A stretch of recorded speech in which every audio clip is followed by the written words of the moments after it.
I'm asking for the same, starting with you. And as I said a year ago, you need to resign immediately. You were incompetent then, you're incompetent now, and you're the gift that keeps on giving when it comes to incompetence. በዋሽንግተን ዲሲ በሚገኘው የካፒቶል ሂል አዳራሽ ውስጥ የአየር ግፊቱ እጅግ ከሯል። የፖለቲካው ሙቀትም ጣሪያ ነክቷል። በአሜሪካ የፖለቲካ ታሪክ ውስጥ እጅግ አነጋጋሪና አወዛጋቢ ከሆኑ ስብናዎች አንዱ የሆኑት የመከላከያ ሚኒስትሩ ፒት ሄግሴት በኮንግረሱ ፊት ቀርበው ከባድ ጥያቄዎች ሲሰነዘሩባቸው ውለዋል።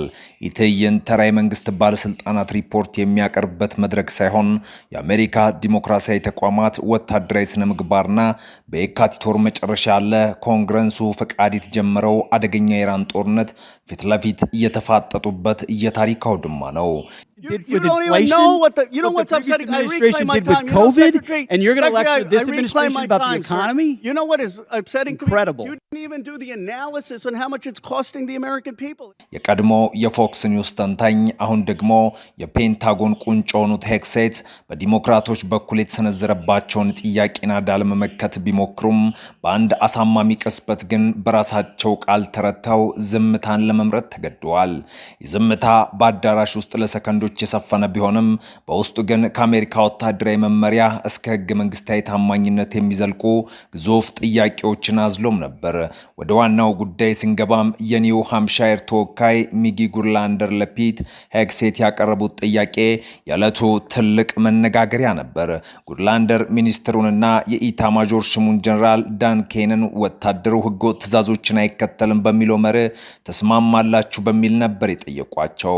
ሄግሴት መጀመሪያ ላይ በጥያቄ ውስጥ ያለውን የፖለቲካ ፍላጎት በመረዳት እስማማለሁ፣ ነገር ግን በዚህ ውስጥ የፓርቲ ፖለቲካ እያጋነንሽ እንደሆነ ይገባኛል ሲሉ በትቤት መለሱላት።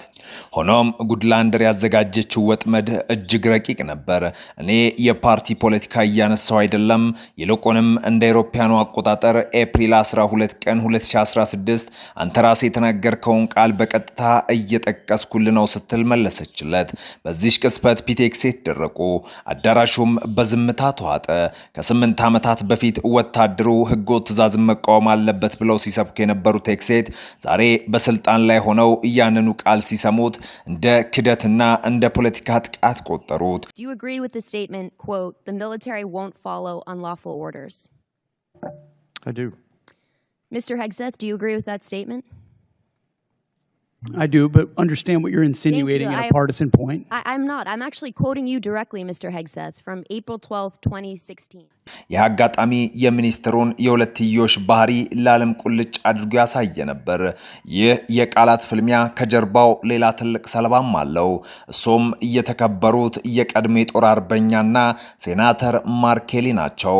ኬሊና ሌሎች 5 ዲሞክራት ህግ አውጪዎች ባለፈው ህዳር ወር ባወጡት ቪዲዮ የአሜሪካ ጦር አባላት ከትራምፕ አስተዳደር የሚመጡ ህገወጥ ትዕዛዞችን እንዳይከተሉና ለህገ መንግስቱ ታማኝ እንዲሆኑ ጥሪ አቅርበው ነበር። የጥሪ ፒት ሄግሴትና ፕሬዝዳንት ዶናልድ ትራምፕን ክፉኛ አስቆጥቷል። ትራምፕ በወቅቱ ህግ አውጪዎቹን በሞት የሚያስቀጣ የአመፅ ተግባር ፈጽመዋል ሲሉ በማህበራዊ ሚዲያ ገጻቸው ከሰዋቸውም ነበር። ሄግሴትም ስልጣን እንዲያዙ በማርክ ኬሊ ላይ የበቀል እርምጃ መውሰድ ጀመሩ። የጦር ክፍያቸውን ቀነሱ፣ ወታደራዊ ማዕረጋቸውንም ዝቅ አደረጉ። ነገር ግን የፌዴራል ዳኛው ሪቻርድ ሊየን ይህንን የፔንታጎን እርምጃ ወይም የፈረስ ላባ ትርጉም የለሽና የማይረባ በማለት ውድቅ አደረጉት። ዳኛው በሰጡት ጠንካራ ብይንም ፔንታጎን የኬልን የመናገር ነጻነት መጣስ ብቻ ሳይሆን በሚሊዮን የሚቆጠሩ ወታደራዊ ጡረተኞችን ነጻነት ስጋት ላይ ጥሏል ብለዋል። የቀድሞ ወታደሮቻችን ከመንግስታቸው የላቀ ክብር ይገባቸዋል፣ ህገ መንግስታችንም ይህ እንዲሆን ያዛል ያሉት ዳኛው ሄግሴት በበቀል ስሜት የጀመሩትን ጉዞ በህግ ፊት ገድበውታል። በኮንግረሱ የነበረው ውይይት ወደ ኢራን ጦርነት ሲዞር ደግሞ የሁኔታው አሳሳቢነት ይበልጥ ጎልቶ ታየ።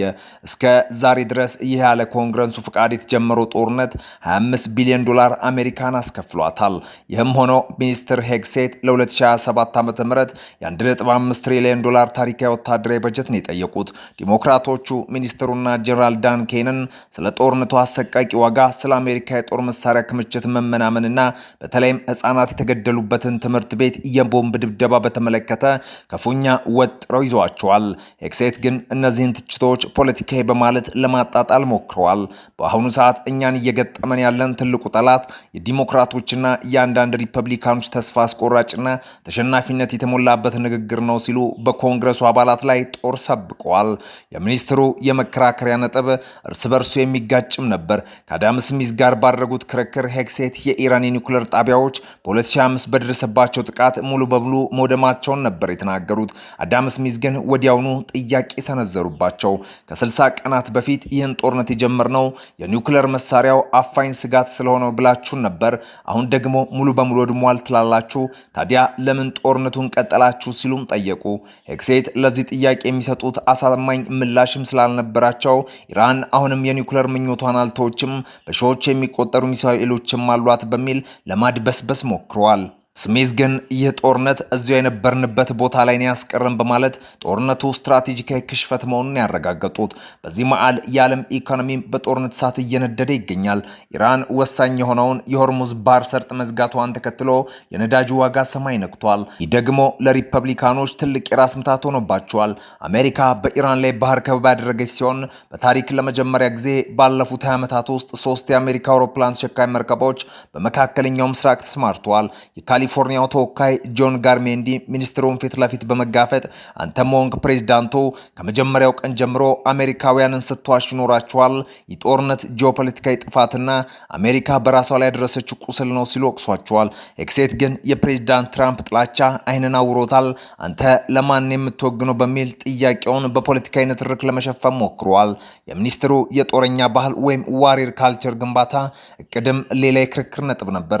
ትራምፕ ወደ ስልጣን ከመጡ ጀምሮ በርካታ ከፍተኛ የጦር መኮንኖችን ከኃላፊነታቸው አንስተው ከነዚህም መካከል በወታደሩ ዘንድ ከፍተኛ ክብር ያላቸው ጀነራል ራንዲ ጆርጅ፣ አድሚራል ሊሳ ፍራንቼቲ እና ኢታማጆር ሹሙ ጀነራል ቻርልስ ብራውን ይገኙበታል። የፔንሲልቫኒያ ተወካይ ክሪስ ሁላሃን ሄግሴትን እነዚህን ታላላቅ መኮንኖች ለምን አባረርክ ስትል ስትጠይቃቸው አዲስ አመራር ስላስፈለገን ነው በሚል ደረቅ መልስ ብቻ ነበር የገጠሟት። ሪፐብሊካኑ ዶን ቤከን እንኳን ሳይቀሩ ይህ እርምጃ ህገ መንግስታዊ መብት ቢሆንም ጥበብ የጎደለውና ስህተት ነው ሲሉ ተችተውታል።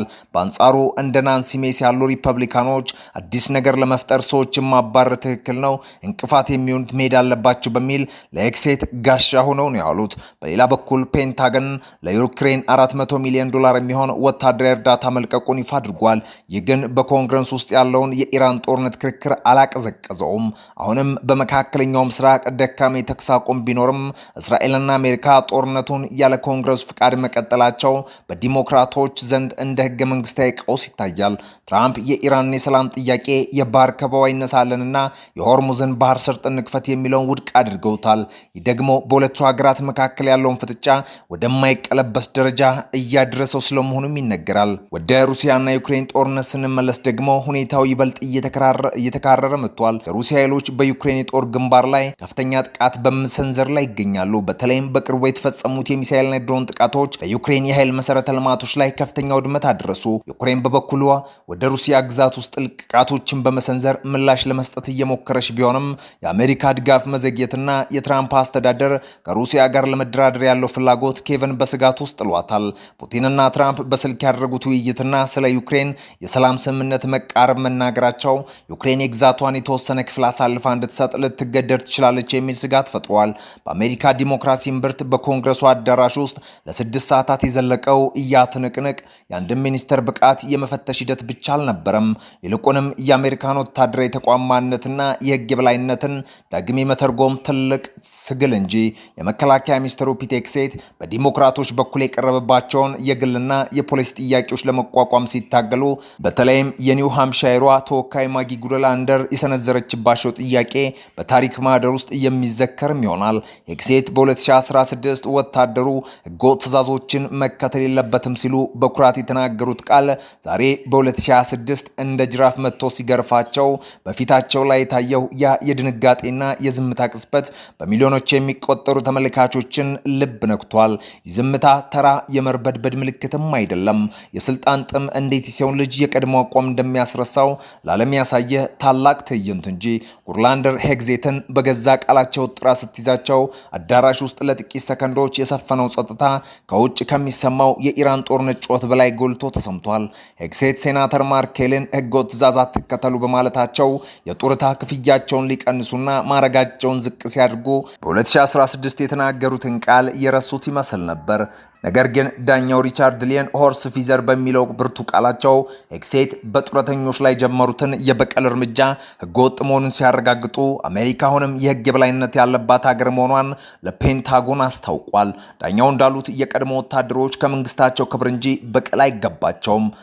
የፍትህ አካላትና የፔንታጎን ፍጥጫ አሜሪካ በውስጥ የፖለቲካ ቀውስ ውስጥ መሆኗን የሚያሳይም ክስተት ነው።